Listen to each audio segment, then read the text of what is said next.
It's time to get some SportSense. You're gonna get some SportSense. You better get ready for SportSense. SportSense. Welcome back to SportSense, everyone. This is the show where we break down sports news for sports noobs. I'm Cooper Epps, here to learn about sports and sports culture from my dad, James Epps. Let's get into it. Hello, Father, my old friend. I've come to talk to you again. Is that how that song goes? Yeah, that's the tone. That's the I've tune. come to talk to you again. Is that the lyric? I thought it was. Hello, Oh, darkness. Yeah, hello, friend. darkness, my old friend. I've come to talk with you again. Oh yeah, it is. I've come to talk with you again. So that was perfect. You did great. Well, Really hey Dad, how's it going? Good. How are you? Good. You You're ready? a Simon and Garfunkel fan, aren't you? Yeah, I mean, they've got several of their hits, but I tell you, it changed my world and my world of thinking when I heard Disturbed. Oh yeah, that song. The cover, their cover. Oh my gosh, that guy's voice, that's the greatest ever done. That one, that big timpani and the band or the orchestra, whatever behind them, that is the coolest. They outclassed Simon and Garfunkel with that completely. I mean, I could hear that over and over. I guess I need to go compare and contrast, but I do remember it being very cool. Yeah. Which is funny, 10 or 12 times. Disturbed to me, from what I remember, is kind of a cringy band to me, and so it's funny that that's probably their best. That's going to be their legacy, probably, is that cover. Well, and again, I've never heard one other song they've done, and it was some special performance at it wasn't their concert, right? Or it was some sort of special event type thing. Okay. Because he was dressed in some pretty nice clothes. I mean, he's got all his earrings and his tats, and he looked pretty wild, but he's still like a rock star. Pretty good looking dude. Yeah, but again, the orchestra and all that, they were all dressed real nice. It's real fine, all these different musicians that aren't part of his band. I can tell you that. They clearly were part of. Anyway, it was a class act, and it was almost all. We had the background music, and it gives it just right, but it's his voice, and I forget the term of it in music talk, but he built it up.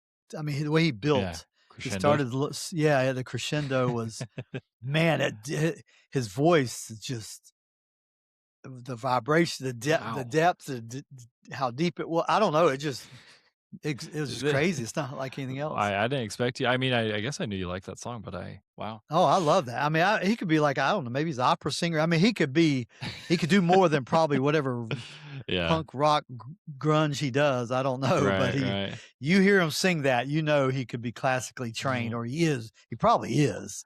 Well, there you go, everybody. If you haven't heard the cover of Hello Darkness, My Old Friend by Disturbed, go give it a listen.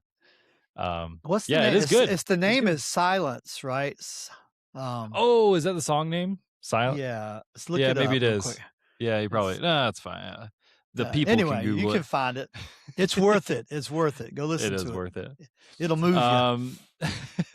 Wow, I didn't expect such a resounding response from you. That's great.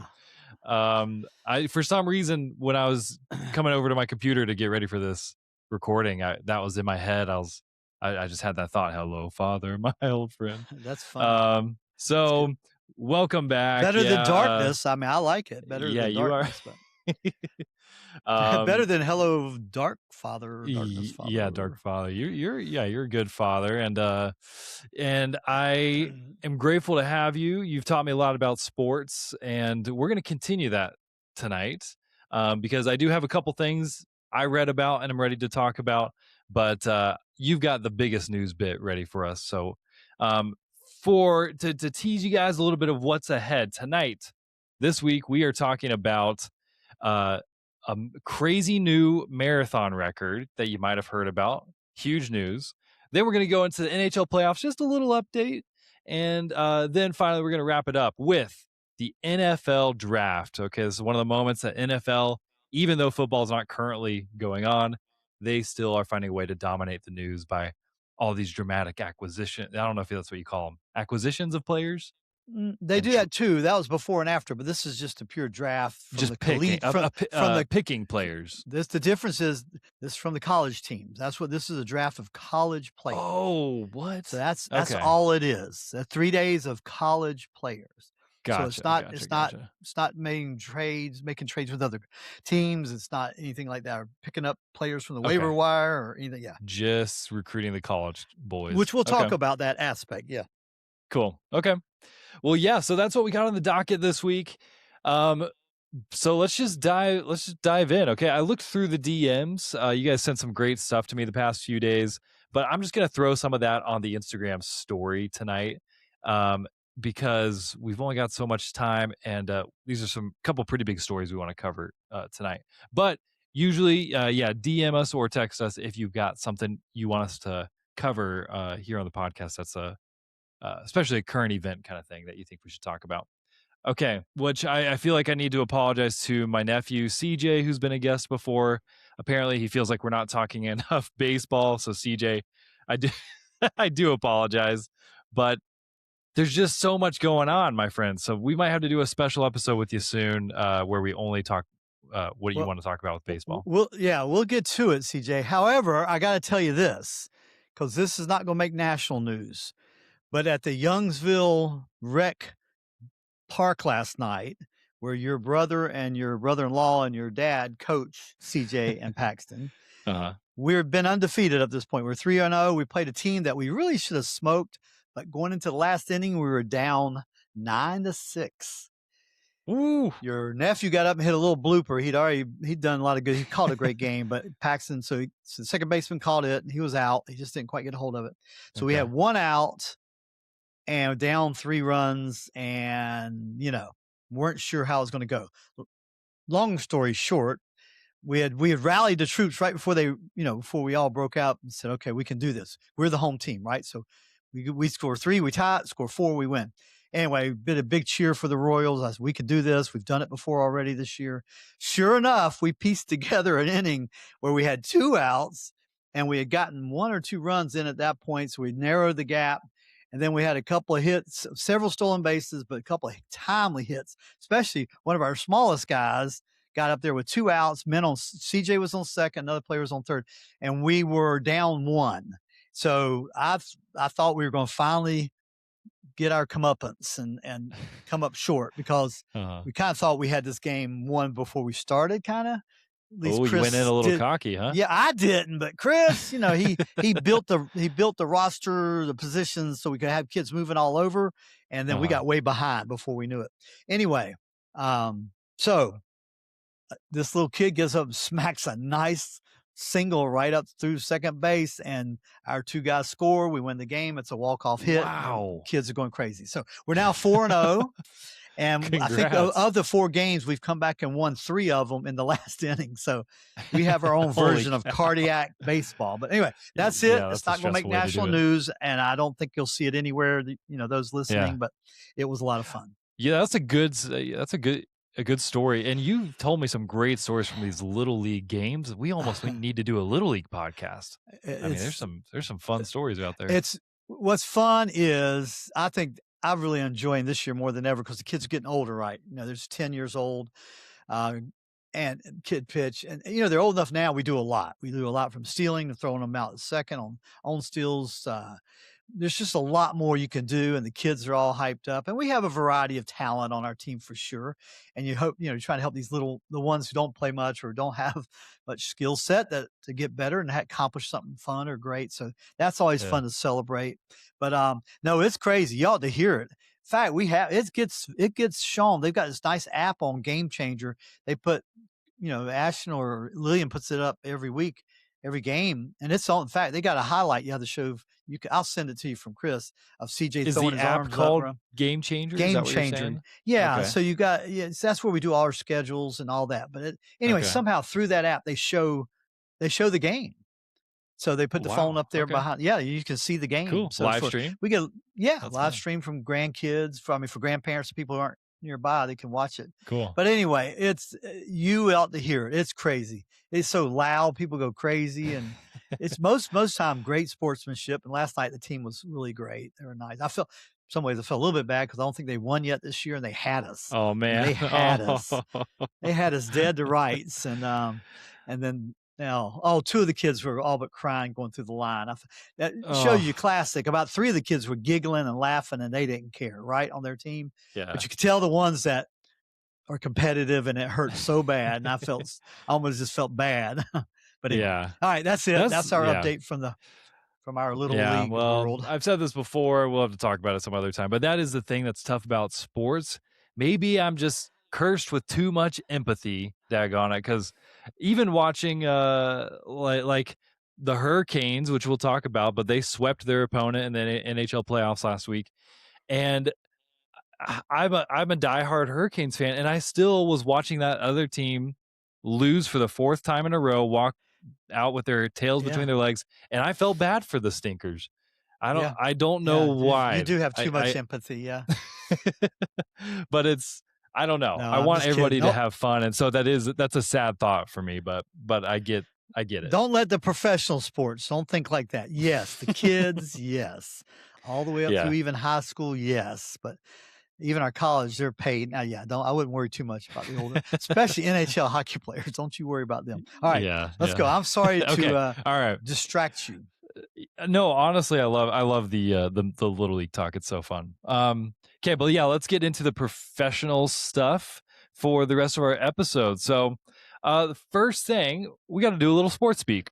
Let us learn some sports speak.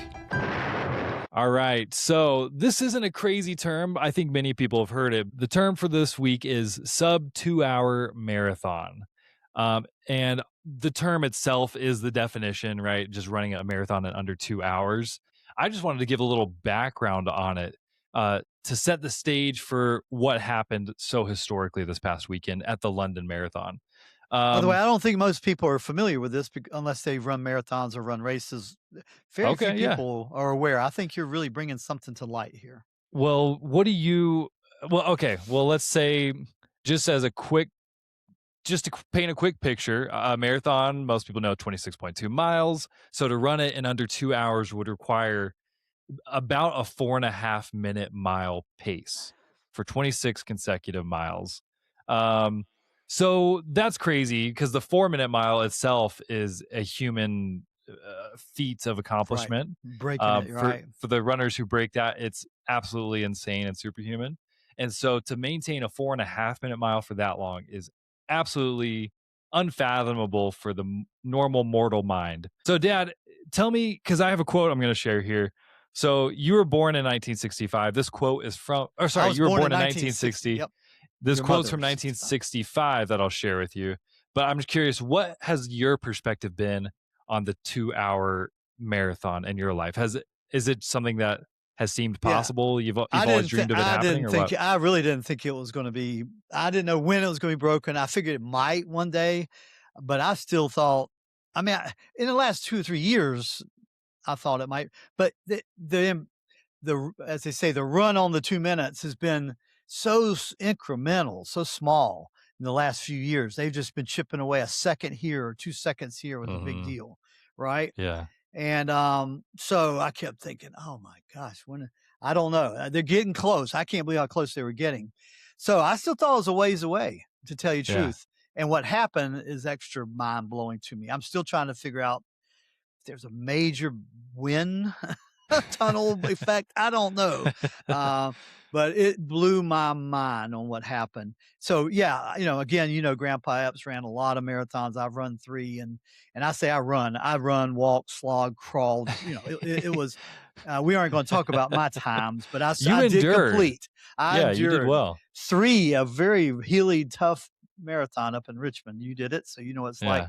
We did it together once, and but so yes, to do it. That obviously, like anything else, if you've done it yourself, you get even a little bit more or great more insight, I think. Not that we're competitive at all, because I was blown away with how fast some of those folks ran it in Richmond and other races, but to these world class guys, I don't know how. I do not know how it's physically possible. Well, let's talk about what they did, and then we'll tell the people the story of when we finished our marathon together. and our crawl back to our car. Yes, So that's a good one. so what happened this weekend is, as you can probably tell, we're getting there. Not one but two runners in the London Marathon. They were running right with each other the whole time. They did break the 2-hour barrier. So it's one of those moments where, like decades ago, I can't remember that. Is Steve LaFontaine? Maybe it was some famous track star. Prefontaine. There we go. He broke the 4-minute mile, and that's all it took for all of a sudden lots of other runners to do the same. People believed, they knew it could be done, and so this is just one of those incredible moments, I think, in human history where people see that it's possible. Who knows how many more are going to do it now? And I do want to call out, shoes have been a big part of, like you said, shaving off these seconds after seconds. But it is interesting because the shoes that they ran in, these guys, they were both in Adidas, one of their crazy high-end race shoes.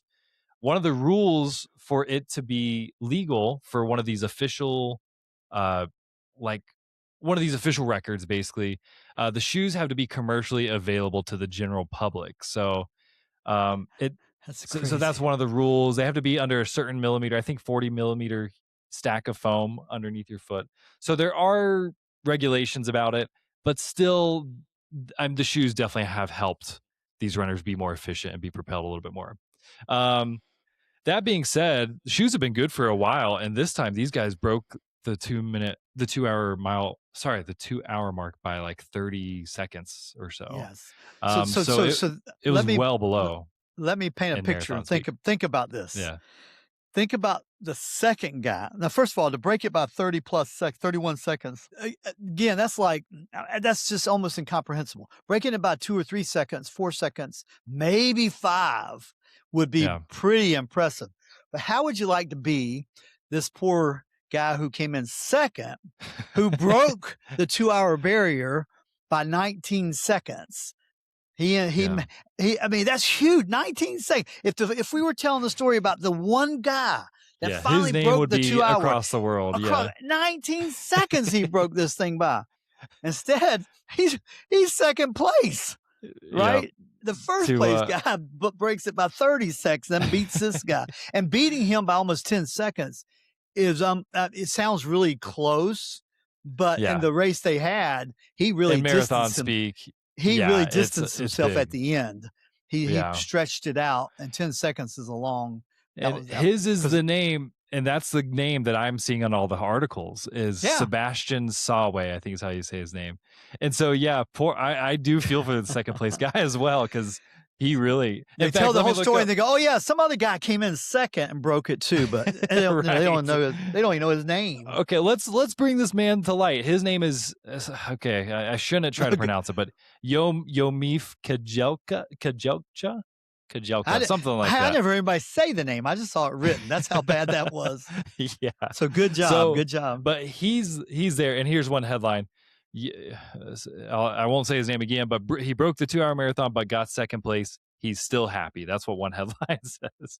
So anyways, don't forget Yomif. He was right there along with Sawe. So incredible moment, I think, in human athleticism. So we had to mention that. Oh yeah, I had the 1965 quote for you. So yeah. This was written in the Liverpool Echo, I guess some London paper. Because this was by the way, this was the London Marathon. So I think that's the relative so term actually that's perfect. Context to your quote. Yeah. Okay, so this writer, Sydney Wooderson, so it could be a woman. I'm actually not sure. This writer said, quote, "Obviously, it is now going to be possible for a marathon to be run inside 2 hours. And bang will go yet another barrier, which would have brought only derision if any of us had made such a prediction 25 years ago." So that was 1965. 65, right. So it's been, what's that? 61 years. Yeah, 61 years plus crazy evolution in running technology. And health and nutrition and everything. To finally break it. So I thought it was interesting that this writer thought they were on the precipice back then. So it just shows what a crazy challenge it's been to get a runner past that barrier. For especially our noobs or those that don't ever care anything about this, you should look this up and watch some of the highlights of them running, just so you can see the physiques of what these.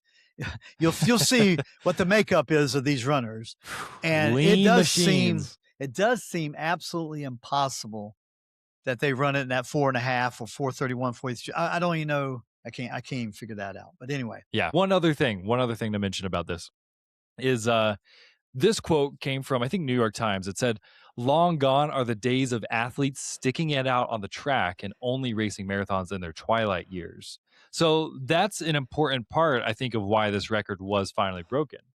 I didn't understand this about running culture, but apparently these top athletes, track is kind of more, it's kind of like how we talk about Masters being the ultimate golf tournament. I think for runners, track, like the mile and the 100 meters, the 5,000, the 10,000, all those, yeah, it's like those are kind of the glory runs, and like that's where you make a name for yourself, and you're in Olympic events and stuff. You're on the Olympic stage, and so it seems like runners have favored more of those track events for most of history, and but now marathons are kind of getting sexier. They're kind of, I think that 2-hour barrier as it got closer and closer, I think a lot of runners were starting to eye that and say, hey, I'm going to take advantage of my youth and try to break through that. So I think that's a factor to consider too, is ages of these marathoners are getting younger. So kind of an interesting fun fact. Yeah. Okay. Yeah. Neat.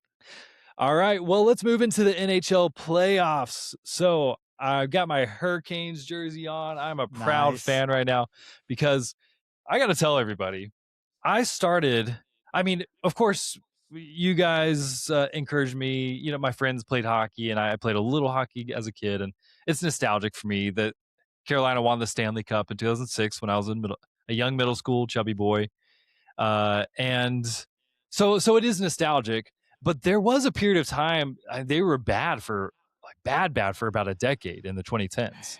Yeah. Late 20, not long after the Stanley Cup win into the 2010s.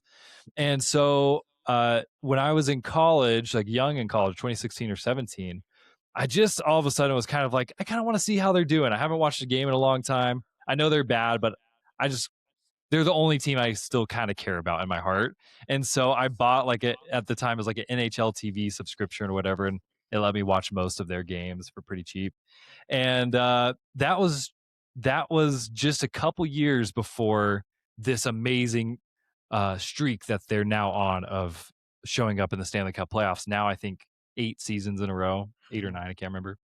So I started my current fandom of them, or fanhood, whatever the word is, at a really ugly time, really ugly. And so, and they were bad. But I had hope every game. I knew they would pull out a win. And so I've been a devoted fan. And so to now see them not only in the Stanley Cup playoffs again, but sweeping a really, really tough opponent in the Ottawa Senators, looking really good for round 2. I'm just thrilled. And I feel like my patience and my loyalty is paying off. It's nice to have a team to really be proud of on the national stage. So that's my rant about them. No one can call you a bandwagon fan. That's right. That's my point. That is my point. I was summing it up for you. You earned your stripes. I can give you all sorts of great cliches, but you have done it. Well, yeah. So thanks for humoring me in a little bit of personal affection there. Well, go ahead and touch. Yeah, you got to touch on your local there. There's a pretty big success going on right there. So, well, okay, before we talk about Utah, Colorado also swept their opponent, the Los Angeles Kings. And so anyways, we talked about it last week. They're the top 2 teams selected in the brackets among fans to win the Stanley Cup. So we'll likely have a Colorado-Carolina matchup, but that's going to take a few more weeks. That takes a long time. Yeah. And you can't count on anything. I mean, hockey's tough. I mean, you get a goalie that gets injured, or a goalie that's not all of a sudden not hot, or you get a goalie that is hot on another team. That's true. Goalies can flip it all so fast. It's a crazy, anyway, it's a crazy sport. Yep. It's a great sport. Well, speaking of which, let's talk about Utah, because their goalie has been awesome lately. So Utah, they scraped and clawed their way into the playoffs. They got a wild card spot, so it's like the lowest seed. and they're going against a number 1 seed in the Las Vegas Golden Knights. So the story there is currently they're tied. Each team has 2 wins. You got to get 4 in a series, so there's 3 games left for one of the teams to reach that 4-game win amount. But they took the lead. They were up in the series 2-1, which means they stole one of Vegas's home games from them, which was a huge deal. So they were hoping to come back to Utah, win 2 home games, and be up 3-1 in the series, which would have been massive advantage. But late last night, late in overtime, they lost by the skin of their teeth, and so now it's tied. So, but that's a dramatic series, and one where again Vegas they're up there with Carolina and Colorado, these top number 1 seed teams. Yeah. And Utah's putting up a good fight against them. I think what makes it, I got to talk about last night a little bit because I read about it in Deseret News. The Mammoth just faltered in the beginning. They got down 3-0 last night. Yeah. And generally against the Knights or any of the really top teams, it's going to be hard pressed to get back in it. Well, they only got back in it. They took the lead 4-3. Yeah. 4 unanswered goals. Yeah. 4 unanswered goals. And then then the Vegas Knights woke up, tied it, went to overtime, won it in the last minute of the first overtime. Yeah, so anyway, let's give them their pretty. So I think that reason is important, even though they came up short. I think they showed themselves, hey, we can even get down. We got firepower. We got something that can happen. So anyway, I don't know anything. I don't know who's on their team. I just sneak a peek, and I know you're out there with them, and I think it's pretty impressive on their second year. Yeah, their second as a franchise. Year. Yeah. But the crazy thing is, we're going to come back to this. We're doing some digging. This team is basically still the Arizona Coyotes in almost every way, besides a couple new players they've acquired since being in Utah. So it's but the coach is the same. It seems like the staff is the same. The only change is the environment. So but now they have a more supportive fan base, more supportive ownership, who's basically giving them everything they want. Ownership is so big. That's what I'm seeing, but I'm not sure why. So that's what happened, by the way, with the Canes. They won the Stanley Cup. The guy who originally got it, owned it for a while. He kind of milked it and sold it. Okay. Kind of depleted it, and then the new owner at that time didn't do so much with it. And then another owner came in, and that's the one that really started making a change and brought Brenda Moore in. And anyway, cool. So it makes a big difference. Well, I really want to get somebody who actually is an assistant or works in the ownership of a sports team on the podcast to explain like how they can make that difference, because it's fascinating to me. I mean, I'm sure you get a lot of it too, but anyways, we'll come back to it. Okay. Cool. Yeah. But cool story. Yeah. Keep your eye on Utah, because there's a few games left, and we're going to see if they can knock out a number 1 seed in the bracket. Okay. All right, Dad, you're chomping at the bit. Let's talk NFL draft. Oh, what? Time out. We got to touch NBA playoffs real quick. I didn't tell you that, but I got to squeeze it in there, because we got to have somebody. I told you, it's because I don't love it anymore. I told you some of it's coming back, but real quick, some stories real quick. First of all, Wemby is back. You remember Wemby? Yeah, Wemby. He's the 7'4" guy, right? Yeah, for San Antonio, Victor Wembanyama. He's back and came back last night and they won pretty handily, and glad he's back out of concussion protocol. So, here's the biggest thing: top 3 teams that they really need to care about. It's going to win it. In the East, the Celtics are probably going to come out of the East. I just don't see anybody else coming out of the East. Right now, Celtics look best. I think the other teams are faltering. In the West, it's going to be a battle between Oklahoma City, who won it last year, right, that you've heard about, and they're picked to win it this year, but they got to go come. Wemby and San Antonio are the upstarts, and they could beat them. They could beat them. So to me, that's the battle in the West, and I think it'll end up with the Celtics. But couple things crazy. You've got the Lakers, who were given up for dead a few weeks ago, squeezed into the playoffs, and now they're up 3-1. Whoa! They're LeBron thinks he's 22 again. I mean, the things he's doing, and that's been with that's been with Luka hurt and out, and Austin Reeves hurt and out.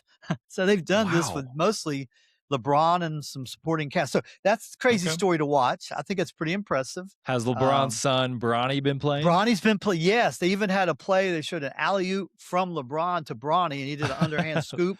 That's so awesome. that made the highlights. Anyway, Yeah, I that's cool. just want to get that out there. Our NBA fans or those that want to be fans, we don't want to forget you. Playoffs are hot and heavy. There's been some injuries.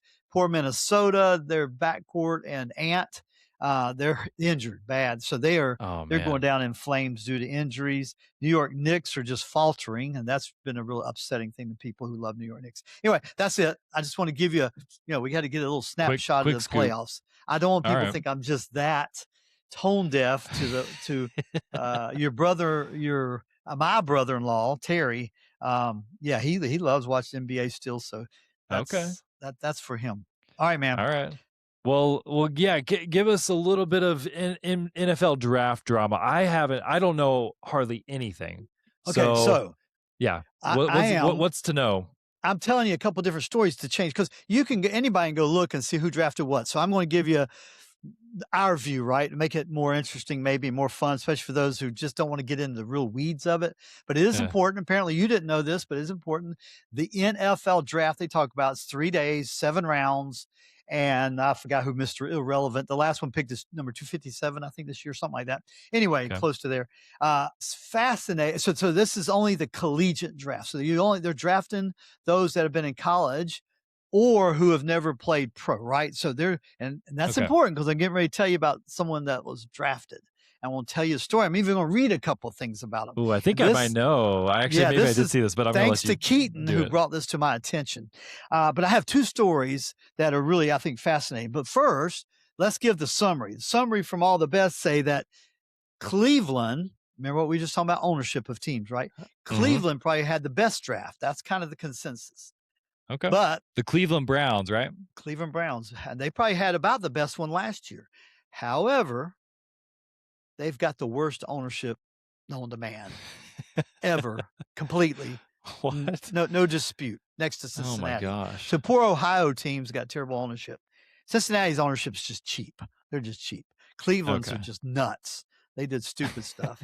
Anyway, so that's interesting. The worst draft was Jacksonville Jaguars. So that's kind of gives you the teams, the best, the worst. Kansas City, I think they got a lot of their needs, especially on defense. They look real good. There's some really good drafts.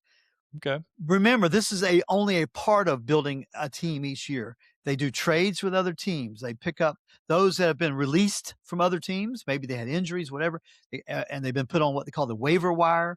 They'll start picking those guys up before mini camps and before their camps this summer. So there's all sorts of ways to build a team, right? And then keep the guys. But this is generally the collegiate draft, collegiate players. Now, I'll start off with the shortest, simplest one, and I can't remember. Surely he played. I have to go back and see. But this story is just too cool, and you have to look it up, and the father is just about to cry. So there's a man named Chris Vaughn who works for the Dallas Cowboys. He's in the office, right, with the Cowboys. I can't remember what he's part of recruiting or part of development, player development. I don't know what his title is. I don't care. I don't like Cowboys, but this is a great story, and the footage is unbelievable. And as a father, it just makes your heart. So his son, Deuce Vaughn, is a running back at Kansas State. Okay. And he is the shortest running back in college football this year, 5 feet 5 inches tall. Wow. So he's a small guy, but there's some advantages being that little when you're back there and those big offensive linemen, the defense can't see him where he's coming from. You know what I mean? When he gets in there, he finds these little holes, and he's very effective running back. So here's the cool thing. He, like all the other hopefuls that hope to be drafted, except for the top guys who are there at the show, right? At the show the first night where they say, they make a big deal. But all those later round guys, they're sitting at home with their family, and they're just hoping their phone's going to ring before they see themselves drafted on TV, right? And that's the heartache and the absolute elation, right? The euphoria that happens. Well, he gets Deuce, the son, gets a phone call. Of course, his dad's working the draft that with the Dallas team, and his son. They show this on both sides. he said the son, this is why they're on the clock. So they only had like 8 minutes. He calls him and he said, "Hey son," he says, "how you like to come to work with your dad on Monday?" And as he did it, his voice broke and he started crying. And That's you hear the awesome. son go, "Gosh, Dad, that'd be awesome. That'd be great." So he was telling him, and the next thing you hear on TV, with a 6th round pick, 270 something pick or 200 something pick, they choose Dallas Cowboys Wow. pick Deuce Vaughn, That's pretty cool. Kansas City State running back. K-State. Pretty cool, huh? Wow. I just thought that was really cool. So it doesn't sound like the dad had a ton of sway with the Cowboys, so it's not necessarily a nepo baby situation. Well, no, because you wouldn't waste a draft pick, but it is a 6th round pick, and so he might have some sway because nobody's going to know him better than he knows him. Yeah. And here's the other part you might not know: if you're drafted, sometimes, especially in 5th, 6th, 7th round, there's a good chance that you don't even make the team that drafts you. Really? Okay. There's only so many spots open, right? Just depends on what the team needs. They try to draft to their need, but sometimes as they say, they just they might have some extra picks in the 6th or 7th round. They're just throwing a dart on the dartboard. Hopefully they get lightning in a bottle and get lucky or fortunate that this guy makes the team. But it gives them a chance to make a team, right? You're drafted, which means you get to go to minicamp. You get to get that NFL training experience. And so you might get cut, but that gets you in the system, which is important, because then you might get picked up by another team and would have a tryout with another team. So it gets you in that system, which is really good. Because there's a lot of guys that are undrafted, and they say a lot of the guys, if they don't get drafted in, especially by a team they really would like to be drafted by, if they're not drafted in the 5th, 6th, 7th round, some of them rather not get drafted in 6th or 7th round because they rather then they get a chance to go to any team that might have an interest that they would like to try out for, and they get an invitation. They sign them as an undrafted free agent. That's what they're called, undrafted free agent. And they go, "Well, I don't want to go to Cleveland for gosh sakes, but hey, Kansas City is offering me a chance to go try out."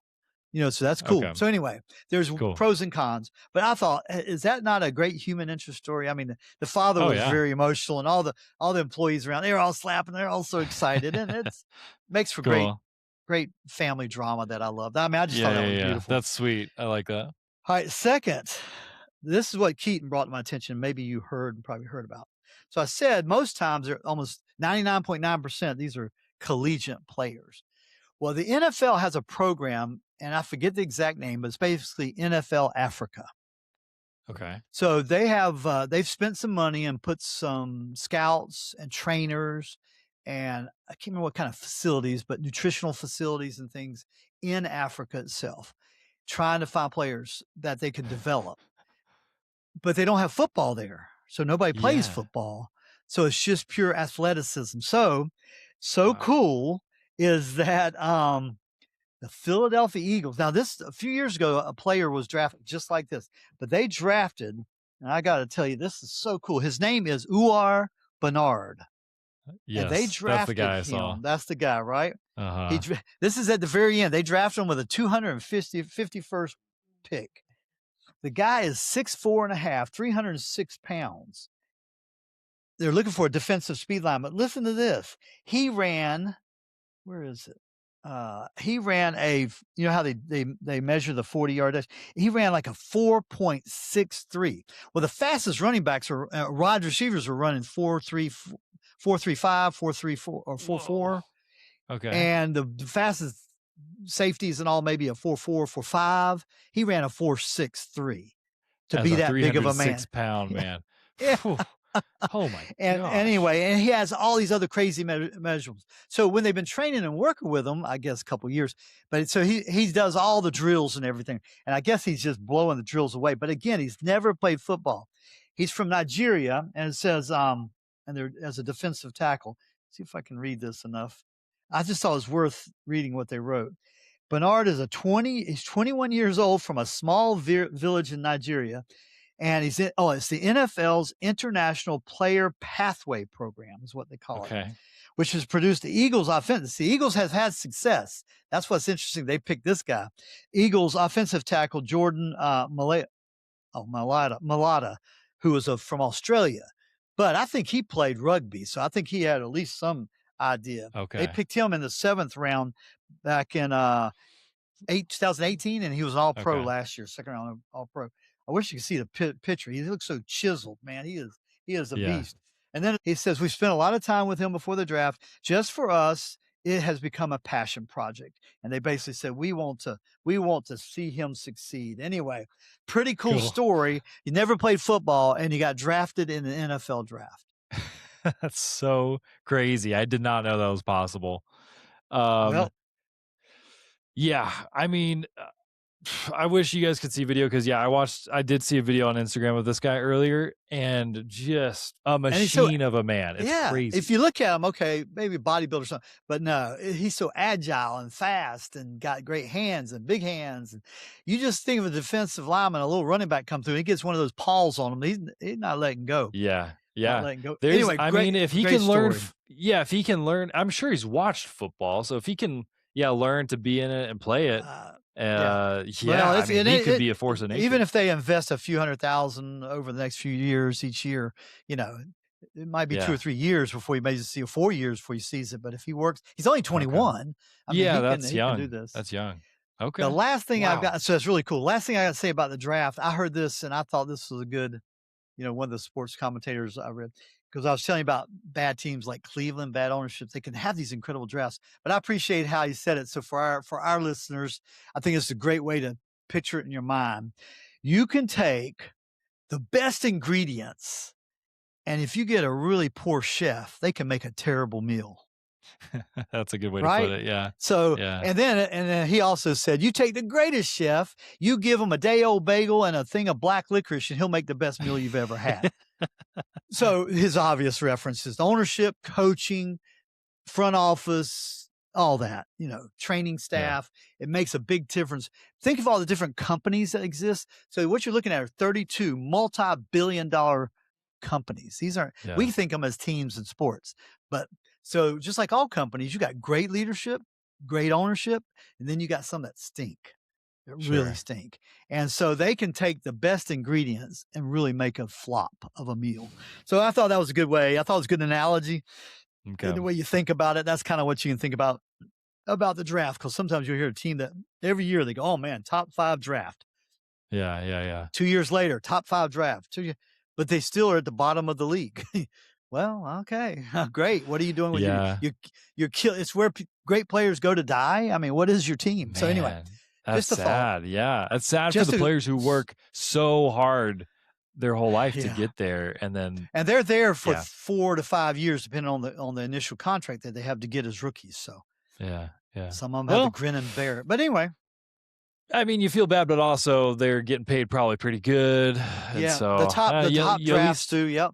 You at least get a payday out of it. Oh, they'll get paid, and they're competitors, and some teams they do help turn around, and they can do something good. But wouldn't you rather go to one of the top teams like Kansas City, the Rams, San Francisco 49ers, some of those, those coaches, those are the elite coaches, elite organizations, what a blessing if you can get with them. That's all I have. I hope you liked my take on the draft. I loved it. Instead of, okay. And a different version. I will say, like we anticipated and talked about last week, Fernando Mendoza, the number 1 pick quarterback from Indiana, did go to the Vegas Raiders. Yeah. Partly owned by Tom Brady, like you said. So my in-laws, who are Raiders fans, aren't feeling as hopeful as I thought they would be. I asked them about it. I thought they'd be stoked.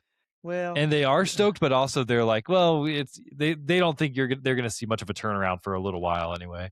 So the add-on to that, do you remember what receiver got signed by him? Hopefully he'll make the team. Oh yeah, the BYU Chase Roberts, right? Yeah. So hey, so hopefully he'll make the team and have impact. Yeah. Anyway, so keep an eye on the Raiders this coming fall. We'll see if they can make a quick turnaround or if it's going to be a flop. If good ingredients. Tell your in-laws to have a little faith. This they've done some good thing. I understand why. They've had some real rough years, but I think they've made some real building block trades and drafts and coaching. So I think they'll do better. They'll definitely have a better year this year. I think. Cool. I think they'll have. I think they're growing. I think they've got a lot of the right things done. If they could just keep building. should be fun anyway. Yeah, fun to Yep. see these young guys get at it. But all right, All well, right, buddy. thank you everybody for listening. Thank you, Dad, for Yep. enlightening us. So we It will was see you fun. guys next week. All right. So, Love you. all right, love you, Dad. SportSense.